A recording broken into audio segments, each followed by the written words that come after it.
it's like so key. Like this work that you do in shame resiliency is a must do. It is. To be able to get to the other side of your true essential self, back to your birthright. Yep.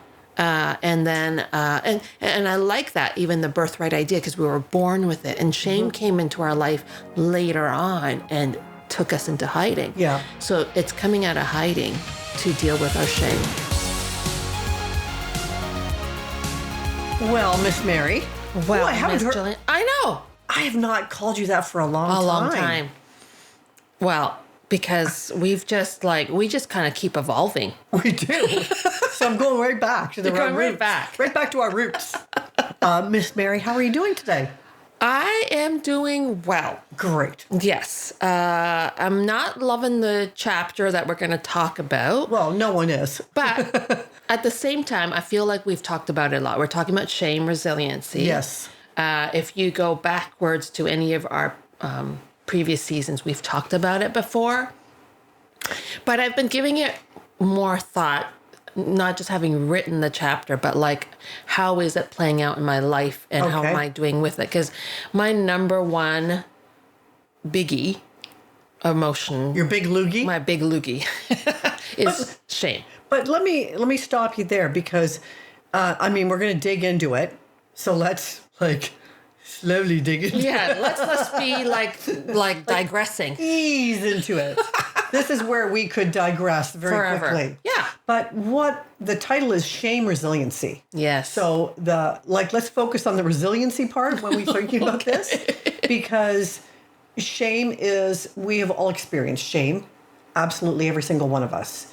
And we all experience it now in our adult lives to various degrees.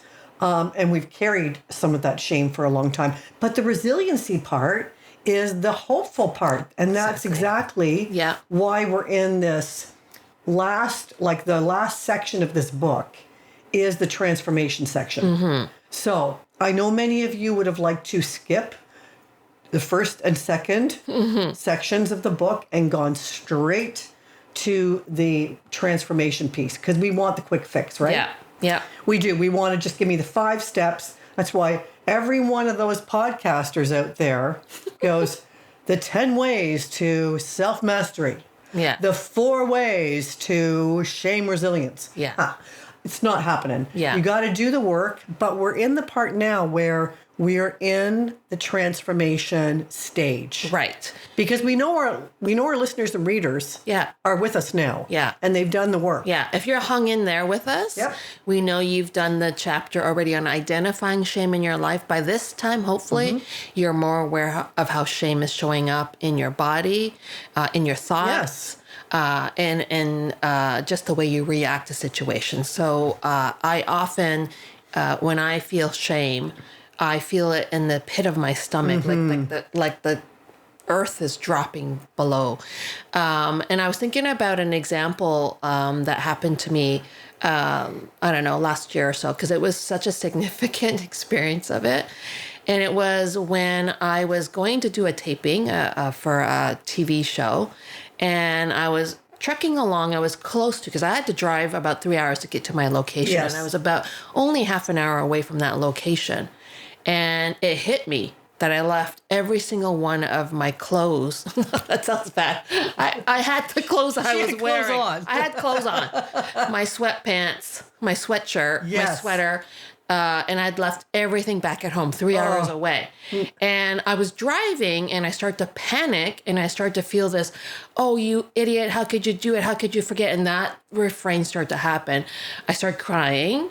And then I had to pull to the side of the road. And then what I did do at that point is I stood for a little bit and then I called my husband. And he's the calm guy in my life. And he's just can just hear me out. And he never freaks out. And he's able to just kind of calm me. And he just said to me, don't worry about it. Why don't you just go to the store and buy a new outfit? And of course, right away, I'm like, ding, new outfit. But of course, time was tight. Yeah. And luckily, a friend of mine had already taught me some ideas around and had a particular store she'd taken me to. So I went straight to that store, walked in and said, give me an outfit that looks like this. Yes. Here's my size. And they outfitted me. And then I ended up posting about it. And that was partly because I wanted to practice vulnerability, Yeah. practice shame resiliency. And with shame resiliency, it is to get out of the tunnel, I do need to reach out for help. Yeah. I do need to reach out to safe people who can help me walk through it. But then calling it what it is, that is so key to me. To go public and call it what it is was another layer of practicing shame resiliency, because it taught me that I can handle this. Yeah. Like all the icky feelings that I had, I can handle it. And I can kind of come out the other side. But so many times, for many of us, when we feel shame, we either don't identify that we feel shame, or we get so stuck in that cycling, in the inner critic over and over again, that we have a hard time breaking free. Well, there's a couple of things that I'm thinking about because I remember that. Mm-hmm. And I mean, having known you for a very long time, knowing how prepared you are for everything. I know. Like, I've traveled with you and I've seen you unpack your suitcase, and I'm like amazed. Like, you got your little sound machine, you got your little kit for sleeping, you've got, like, everything is like tickety-boo. I know. And you've thought of everything. Yes. And in fact, if I've forgotten something, I know I can go to you because you got it. So, right? And so I imagine for you in that moment, because you are usually so well organized and prepared, that was kind of a double whammy for you. Yeah, I would say so. And I went into panic mode. And when you go into panic mode, I mean, it shuts your brain down. I wasn't even thinking clearly. It does. Yeah. And the other thing I'm thinking about when we're talking about that is we do need people that can talk us off the cliff. Mm-hmm. We do. And so the fact that you knew, okay, pull myself together and then call Peter. Yeah. Because he's so practical. Yeah. That you knew he'd have an answer for you. So I think having somebody in our circle that is that practical voice in our mind, that's our shame go-to person. Exactly, for sure.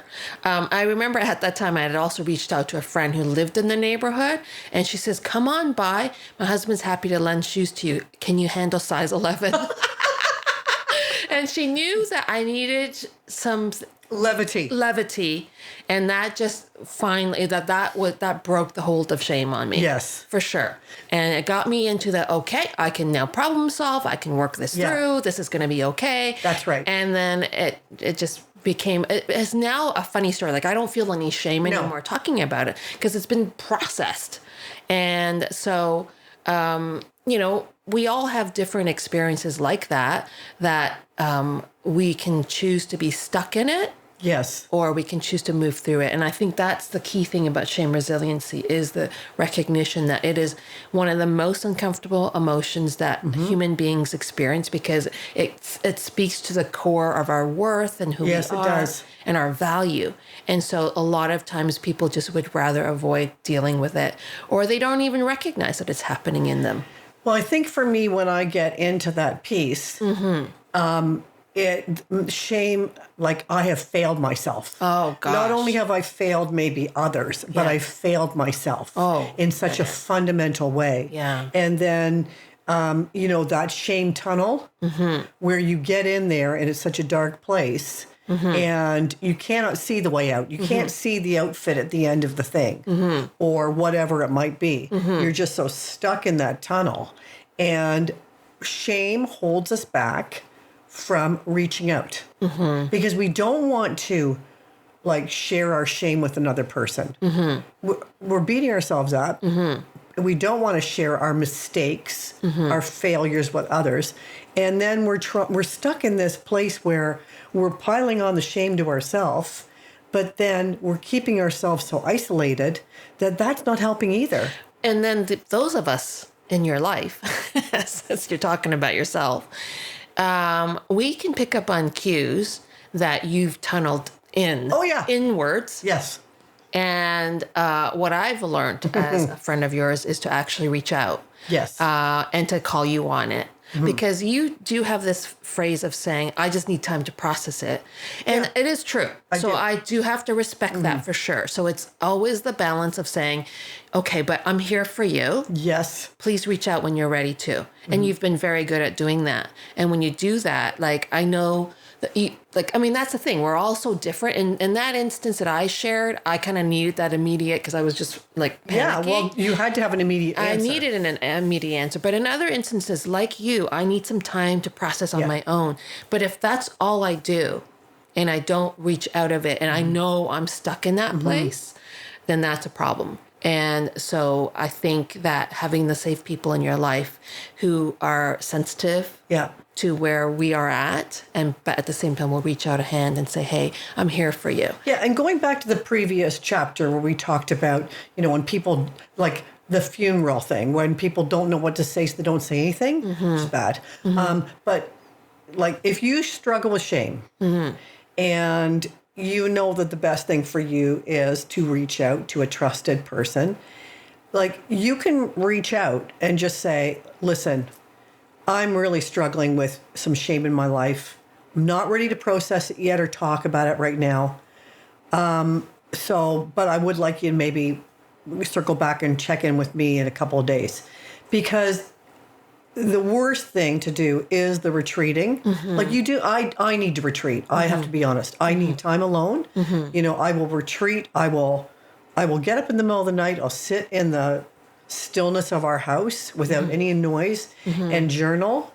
And my husband will go, could you not sleep last night? I'm like, no, I had to do some processing. But then if I don't move past that point, I'm not healing myself. Exactly. There's no healing happening. There's no healing. And there's no, like, I am shutting people out and creating a disconnection. Right. And that's where, for me, knowing you, the fact that you're able to even acknowledge that you feel shame. Yeah. I think is huge. And same for you as you're listening or watching. Like, if shame, resiliency, and opening up vulnerably about that is new for you, just to acknowledge that you feel shame is huge. Yeah. And then to give permission for people to circle back to you is also really huge. And I take my cues from you, but I try to ask open-ended questions, and I try to ask and just show again that I care about you, that I want to be there for you. And you've said at times there's things that you just can't process with me because it's at a level that you haven't even been able to articulate. And I'm okay with that. But even just you saying that is already you working your way through the tunnel. That's right.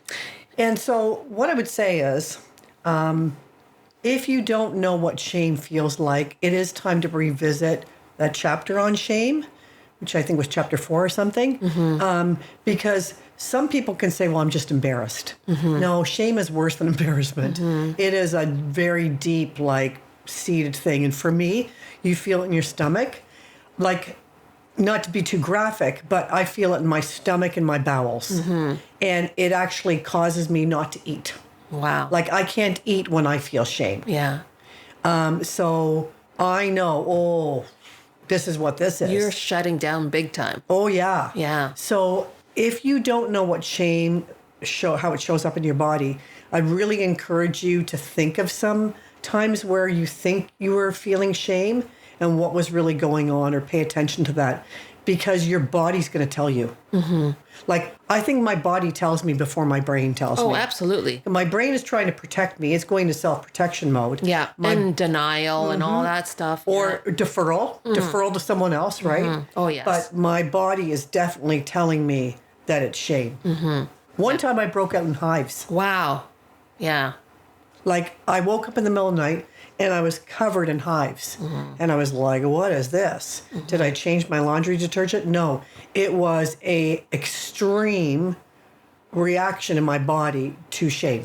Wow. That hasn't happened since, thank goodness. Yeah. But now I know my body is really going to tell me. Yeah. And, well, that's part of where you've been, you can be so strong in pushing through whatever it is that your body finally says, no, had enough. Time to deal with it. I'm going to show you. I'm going to show you, exactly. If you won't show yourself, I'll show you. I know. And the thing is, oh gosh, shame resiliency is all about freedom. Yeah. Like, why would you want to stay in shame? No. And that's the thing is, if you don't face it head on, if you don't go through the shame tunnel, if you don't invite others to help you through the tunnel, it will still be like just sitting in your body, in your mind, in your heart, and it will deeply affect relationships because the other people in your life are going to either feel that you're shut down, Yep. angry, quiet, in denial. We pick up on all those things. Yeah. And it's like a wall in relationships when people are not dealing with their shame. And then you've got the, it's instances where I feel the shame and it's automatically somebody else's fault. Of course. And that angry response of blaming other people for my shame response is, again, another block in the wall. So shame resiliency is ultimately about connection with yourself, your true essential self, but your vulnerable, tender self, which then opens you up to the likelihood of intimate, deep connections with other people. It's like so key. Like this work that you do in shame resiliency is a must do. It is. To be able to get to the other side of your true essential self, back to your birthright. Yep. And then, and I like that, even the birthright idea, because we were born with it. And shame came into our life later on and took us into hiding. Yeah. So it's coming out of hiding to deal with our shame. I think I underlined this in the book. I could underline the entire book. But what you wrote, this soul splintering, right? When we find ourselves exposed. And you say, even more paralyzing, our shadow self is secretly terrified that our essential self is really just our undesired self. Yes. Unlovable, unworthy, and bad. Can you see why the battle is so fierce? Why we keep our essential self so hidden? And I think sometimes that is the reason that people don't work through the shame is because it's just easier to keep that essential self hidden and put on a happy face or stoically move through rather than deal with that parts that sometimes we find unlovable about ourselves and the world is telling us we're unlovable. Well, that's it. We've internalized those negative messages. Yeah. And so there's something about our essential self that we are personally rejecting. That's right. And so then that's where there's this terror of letting that true self come out because what if no one loves me? That's right. Right? Oh, gosh. And so that's the thing with shame resiliency, because as you push through it and you allow more and more aspects of your true self to come out, you begin to experience love that you have for yourself, self-acceptance. Yes. Is very significant. But you expose yourself to other people who are trustworthy, who will love those aspects about you. I mean, we're all so quirky. I was talking to a bunch of friends last night and we're like, you're weird. No, you're weird. No, you're weird. Then we all had to come to terms with that. We're all weird. And you know what? We like it. Well, the other thing too is that you were saying to somebody, you're quirky. And they're like, I'm quirky? All of us were like, yeah. Yeah. But you know what? I fully embrace Exactly. that I'm weird. And I think that that's part of self-acceptance and working through the shame. So why don't we dig into a couple of the digging deeper practices? Yeah. Because first of all, go back to chapter 4 because that's all about shame, and just remind yourself about how shame shows up in you. And hopefully you've already kind of done some of the digging deeper exercises in that chapter so that you're aware. And I think if you're a parent, or even, if you're in a relationship, like maybe ask the other person, like, how do you experience shame? I'd like to know. Like, I saw something in my grandson the other day, and I was like, oh, I wonder if that's shame. Because he's now, he's just turned 6. So he's now becoming aware, right? and you can some negative messages. Yeah. Yes. I like that idea because sometimes we can see it more objectively in other people, especially people we love. Yeah. Like my kids, if they're experiencing shame, first of all, I want to go beat up whoever caused them to feel I'm shame, with you. right? We got the posse. Yeah. We ride at dawn. That's right. But also my heart hurts so much for them that it helps me to see what's happening in them, maybe a little more easier than I can see it in myself. And as I can give them compassion, perhaps I could do that for myself. That's right. And so that may be the way in for you, maybe because there's too many defended layers within yourself, or you're so out of touch with your feelings of shame.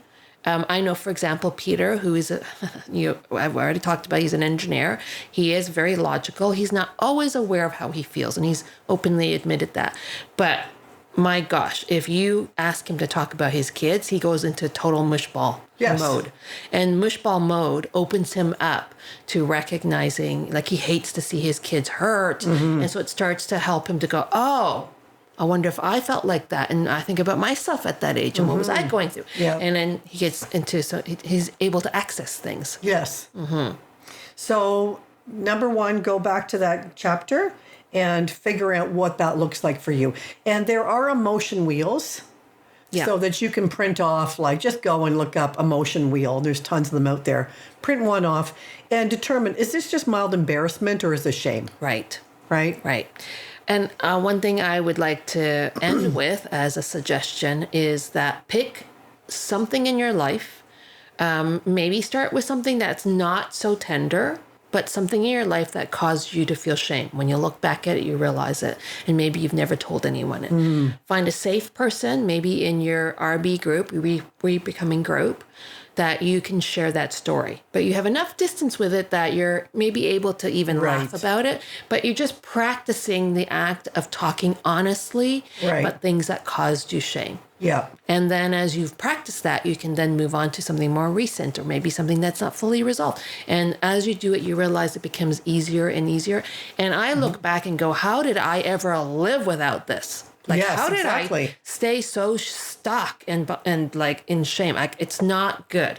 And so coming out the other side, I can assure you, it's well worth the work. Yeah. Mm-hmm. And I think sometimes when we can pick on something from our childhood, yes, it resonates with others because we all had those childhood, I peed my pants in the schoolyard, or for women, I got my period in science class, right? Like, we all have those moments that are kind of universal moments. You can start with something like that. Yeah, I think that's great. Right? Yeah. But I love that you talk to us in this chapter, in the Digging Deeper, you talk to us about the building blocks of shame resilience. That it's not just one thing. Yeah. It's a number of things. Yeah. And again, going back to like training for a 5K or something, you don't start it all at once. You start with the fundamentals and you build up until you've got some mastery in each of the things. Exactly. So that you can build this shame resilience because we're going to need it. Oh, gosh. We do. We're going to need it for the rest of our life. And to move through previous shames and be able to identify current shames and then know how to bounce back in the future quickly with trusted people, I think it's the transformation. I agree. Process. And the other thing I would just close off with is that the thing with the shame resiliency is the recognition that we can handle it and the recognition that I actually am a better person as a result of being able to do it. And so it's so worth doing the work. Yeah. It's so worth just the freedom that comes from facing shame head on. The other thing that's so important to remember is shame left in our bodies hurts us physically, emotionally, relationally, mentally, in every way. And I hate the thought of any of you suffering unnecessary pain because of unresolved shame in your life. So this is freedom from pain, not necessarily immediate pain because you're having to like face the pain, but the lingering pain of shame that is unnecessary pain because you're believing lies or you're holding on to things that are just not good for you. Whew! Whoa. Thanks for tuning in. And gosh, we're cheering you on as always. And thanks for listening in as we share and talk about it. And we believe in you and we know you can do this. And I hope that you guys feel welcome to message us with questions or triumphs of, hey, I faced my shame. I shared this with the RB group. We'd love to hear from you. Amen. Amen. Take care. See you soon. Thanks for listening to the Fully Lived Life podcast. We hope you found it encouraging and helpful. Be sure to follow or subscribe so that you never miss a new episode. And if you enjoyed our show, please help spread the word by sharing with your friends and family and posting on your social media. Thanks for listening and tune in to our next episode.